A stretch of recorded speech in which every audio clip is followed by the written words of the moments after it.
Great morning, students. Today, our next topic is Coulomb's law in terms of position vectors. So, in order to express the Coulomb's law in terms of position vector, consider a coordinate system OXYZ, OXYZ as shown in the figure. From figure, we see that charge Q1 is present at point A having position vector R1, and charge Q2 is present at point B having position vector R2. R is the distance between 2 point charges Q1 and Q2. F12 force on the charge Q1 due to charge Q2. F21 force on the charge Q2 due to charge Q1.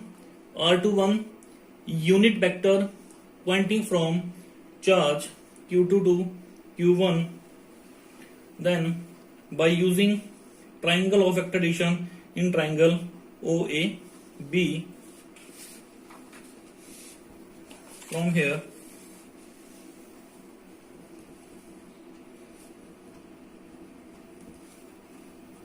OB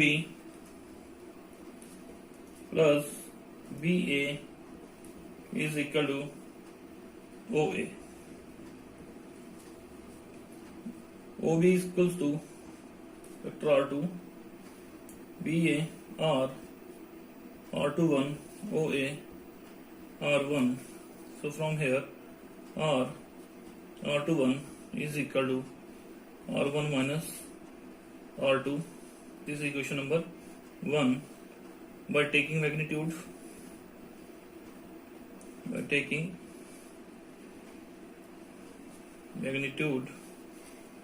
R is equal to R1 minus R2, this is equation number 2, as the magnitude of unit vector is always equal to unity or 1. And as we know that Coulomb's law in vector form is given as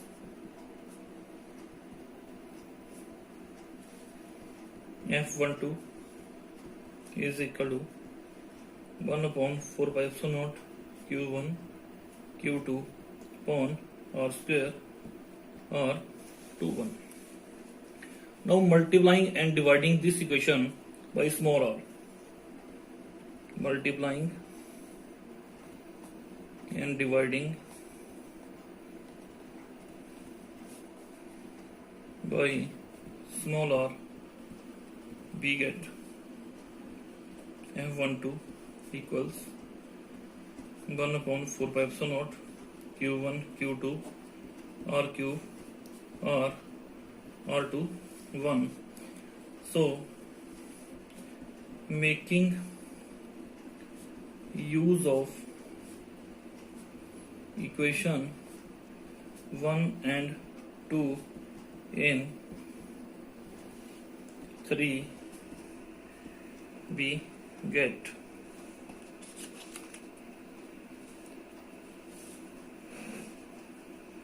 F12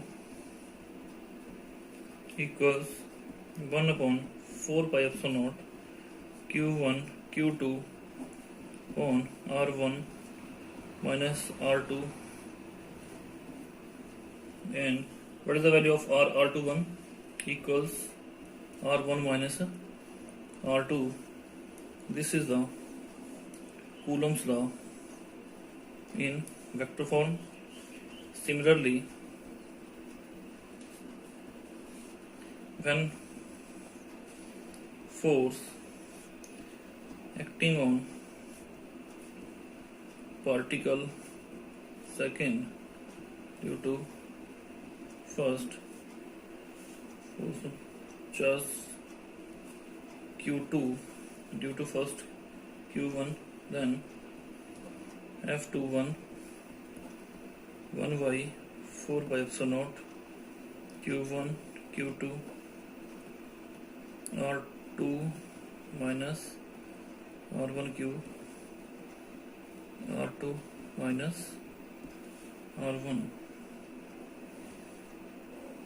Here equation number 4, equation number 5 represents the Coulomb's law in terms of position vector.